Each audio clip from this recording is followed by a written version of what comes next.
The image is very miraculous.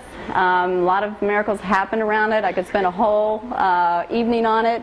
So I encourage you to look it up. And down through the ages, different people have become curious about her eyes. An optometrist was given permission to take pictures of her eye up close.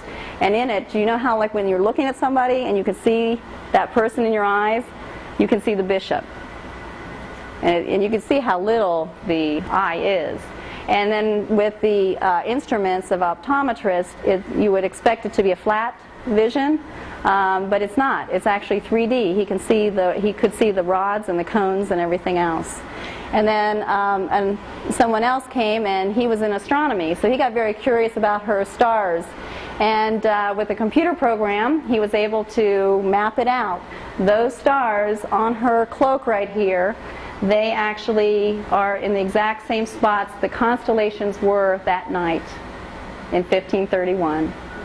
So there's all kinds of miracles that are still being discovered about Our Lady of Guadalupe. But the biggest miracle, of course, is that for over 8 million people have come to know Jesus as their Christ and Savior. And this is why I love Our Lady of Guadalupe, because it's so Christ-centered.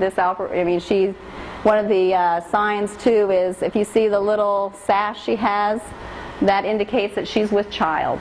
And so just as she went to Elizabeth all those 2,000 years ago, she went to the Aztec people who were doing human sacrifices, and she brought to them her child, Jesus, who was the Savior of the world. They came to believe, and they converted and changed their way of life.